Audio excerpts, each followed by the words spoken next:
Assalamualaikum warahmatullahi wabarakatuh. Salam budaya. Selamat datang kembali. Kita berjumpa lagi di channel Saumas 81, channel yang menceritakan tentang sejarah-sejarah para leluhur-leluhur kita terdahulu yang soleh dan soleha, dan juga amalan yang mereka lakukan, dan juga spiritual yang saya alami secara pribadi.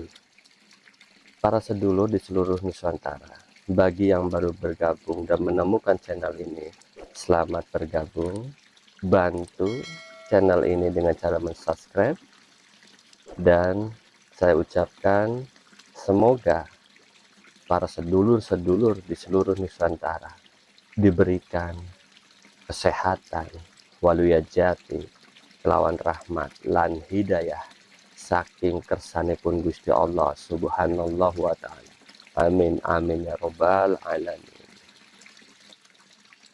Pada kesempatan malam hari ini, di pertemuan malam hari ini, izinkan saya untuk menceritakan tentang asal mula pusar bumi Gunung Jati. Izinkan saya membaca sebuah syair. Pusar bumi caruban nagari, pusar bumi ning Gunung Jati, pusat segara mulia buana jati, siti mulia keagungan ing zaman kina, dodokane para wali lan pertapa. Pusar bumi ning Gunung Jati, panggonane Semar Nagamula ngayomi, kesunyatan yang Ismaya turut hampa, ing maya pada saking tahta swarga loka. Pusar bumi, prasastine serat purwa jagat siri. Pusar bumi, pangrumpaka sembah kaula ing Gusti. Pusar bumi ning Gunung Jati, petilasan sang mursyid guru hakiki. Anga babar wahyu jati kanjeng Nabi, mustakyoni rasul wali insan kamil. Pusar bumi, pancer simar makrifat agung sejati, awit akhir cahya mulia dalane bakti, pitunduh sesepuh dadi dalan suci. Pusar bumi, pinunjuk nur cahaya mulia caruban nagari, panggelaring dauh titah sabdo Gusti, pembabaring piwulang rahasia ajali.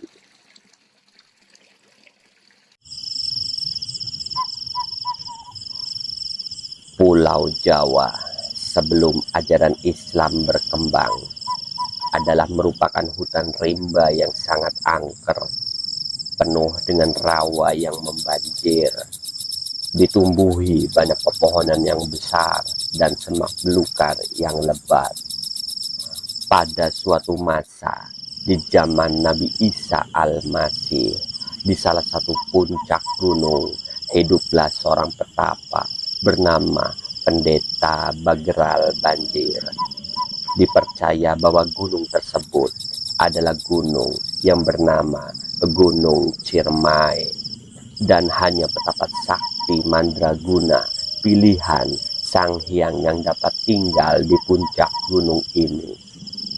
Sang pendeta melakukan tapa demi meminta kepada Sang Hyang Maha Tunggal supaya diberikan ilmu wijihing serandil dan kesempurnaan hidup. 15 tahun sudah Pendeta Bagral Banjir bertapa di Gunung Ciremai.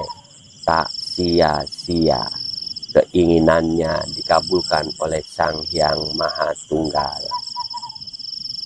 Bersamaan dengan raga sukma, ilmu wijihing serandil merasuk ke tubuh Pendeta Bagral Banjir. Sang pendeta langsung merasakan tubuhnya menggigil kedinginan dan akhirnya pingsan tak sadarkan diri. Bersamaan dengan itu, tanpa disadari oleh Pendeta Bagral Banjir, Gunung Ciremai mendadak meletus dahsyat.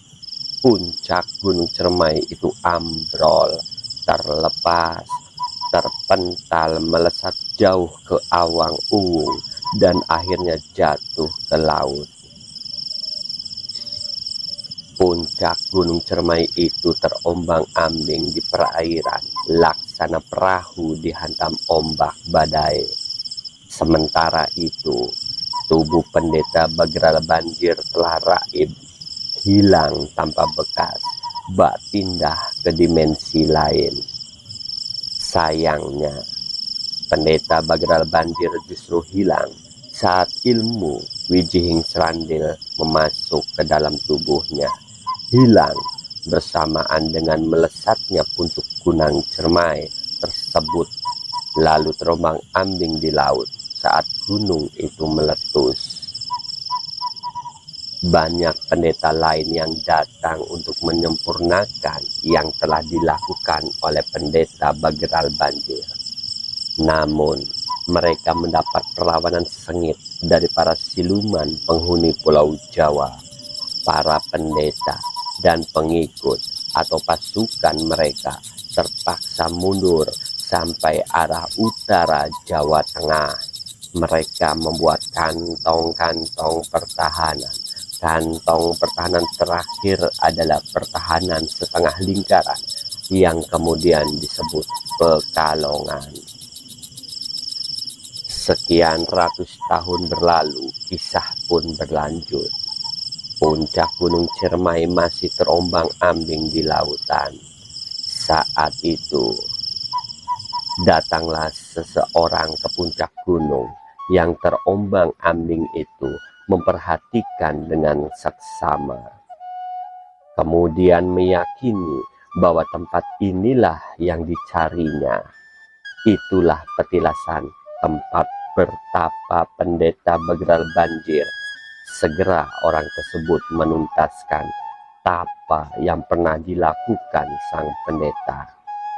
Usahanya tidaklah mudah, karena selalu mendapat gangguan dari para penghuni Pulau Jawa dari kalangan bangsa siluman. Di tempat ini, orang tersebut mendirikan rumah gubuk, bermukim. Kegiatannya di gubuk ini hanya beribadah saja. Orang tersebut yakin akan tempat yang dipilihnya ini. Orang ini selalu berdoa, memohon petunjuk guna mengembangkan ajaran Islam di Pulau Jawa. Tengah kusuk berdoa, tiba-tiba dia dikejutkan oleh suara tanpa rupa. Suara itu seperti keluar dari pepohonan. Suara itu berkata bahwa tempat ini kelak akan menjadi tempat tujuan dan pusat atau pusar berkembang luasnya agama Islam. Hal ini semakin memantapkan niatnya untuk tetap tinggal selamanya di tempat ini. Dari tempat orang itu biasa duduk, terpancar sinar dari dalam bumi, menghadap permukaan tanah Pulau Jawa. Sinar itu menyoroti tempatnya duduk dan berpendar ke seantero jagat negara-negara Islam. Orang tersebut kemudian dikenal dengan sebutan Syekh Nurul Jati atau Syekh Nur Jati atau Nur Ingkang Sejati. Sedangkan tempatnya duduk kemudian dikenal sebagai pusar bumi. Ya, pusar bumi Gunung Jati, Caruban, Nagari. Wallahu a'lam bishawab.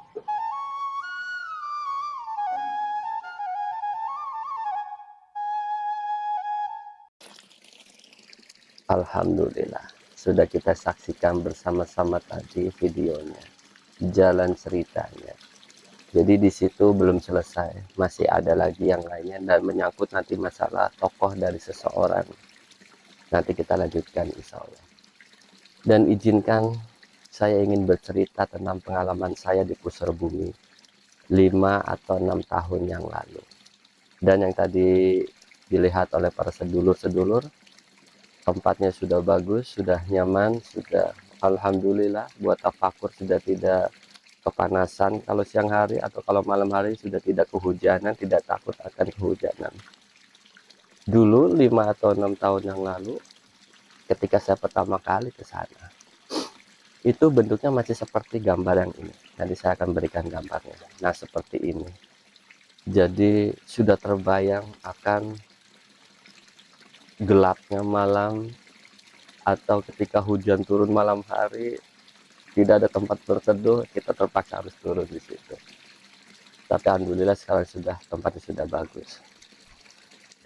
Jadi begini sedulur, ketika 5 atau 6 tahun yang lalu, pertama kali saya mendapatkan ketugasan di tempat tersebut, di pusar bumi. Malam hari saya ke situ. Ketika aku lagi asik-asiknya berdoa, berzikir, namanya ujian atau godaan pasti akan selalu mengiringi siapapun itu. Datanglah sebuah pusaka. Ingat, jika kita untuk berzikir di tempat karomah manapun, jadilah diri kita yang berkaromah. Jangan mengikuti sesuatu yang berkaromah itu. Terkadang di tempat baik ada buruknya, atau di tempat buruk pasti juga ada pasti baiknya. Datanglah sebuah pusaka. 3. Yang pertama keris, yang kedua kujang, dan satu lagi ini berbentuk sinar. Saya kurang paham itu apa itu. Saya tetap masih berzikir pada saat itu, para sedulur. Saya tidak untuk mengambilnya, saya tidak untuk dalam arti melihat barang tersebut, tidak. Saya hanya sekedar memperhatikan saja. Di bawah sinar bulan, itu cahayanya luar biasa itu pusaka. Kujang itu tidak ada warangka, jadi langsung berbentuk kujangnya.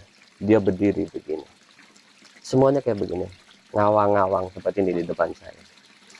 Warnanya emas atau kuningan, saya kurang paham, tapi seperti emas dan kuningan itu warnanya. Sama pedang juga, kurang lebih 70 cm panjangnya, dan di tengahnya ada ukiran naga. Dan di gagang, di lapisan gagang ini, tempat gagang dan pedang ini, perpisahan gagang dan pedang untuk pegangan, itu kepalanya di situ, kepala naganya. Jadi dari atas ekornya dulu ke bawah, dan di sini kepalanya. Bagus sekali, luar biasa. Dan satu lagi hanya sebuah sinar. Saya hanya memperhatikan saja, tidak untuk mengambilnya. Dan itu luar biasa indahnya, apalagi kena pantulan sinar bulan.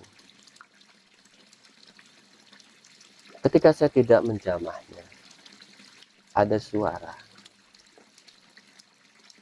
dan wong kang sing adoh marani mene datang ke sini itu terkadang ingin mengambil pusaka itu. Kamu yang baru ke sini kenapa? Dikasih tidak mau mengambil. Saya kan menjawab, bukan tidak mau mengambil, tapi takut ini adalah ujian untuk bakti saya kepada Gusti Allah, bahwa saya ke sini untuk Gusti Allah atau untuk tujuannya benda-benda tersebut. Oh gitu. Lalu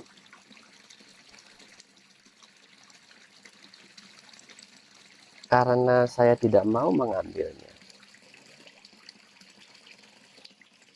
saya dipaksa untuk mengambil. Tangan saya dipaksa untuk terbuka, yaitu tangan kiri saya.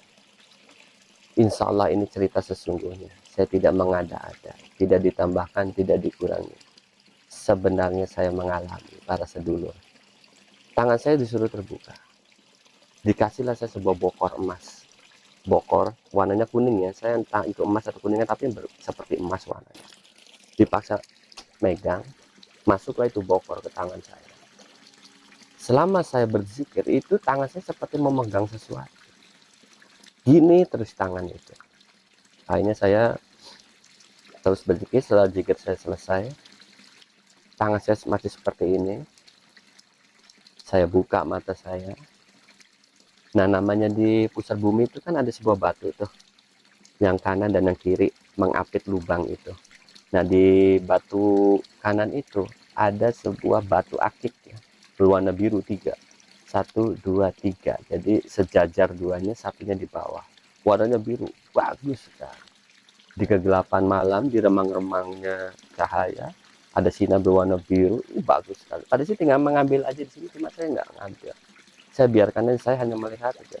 Bagus sekali. Dan karena saya tidak mengambil, akhirnya hilang. Itulah kebodohan saya, tidak mau mengambil, karena saya merasa saya kurang pantas memiliki, atau itu adalah sebuah ujian bagi saya. Saya tidak akan mengambil. Dikasih ini juga, walaupun dipakai juga udah alhamdulillah. Itulah pengalaman saya, saudara, di pusar bumi.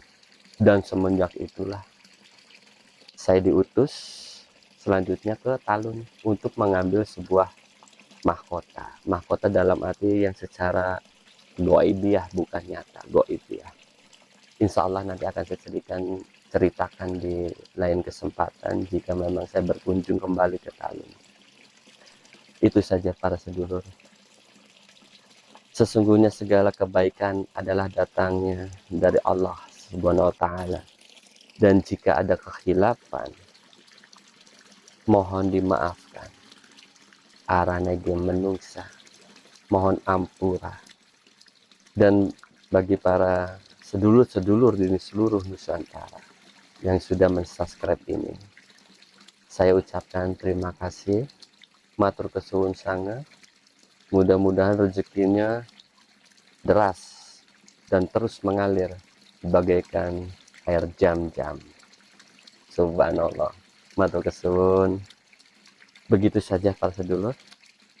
Assalamualaikum warahmatullahi wabarakatuh. Salam budaya.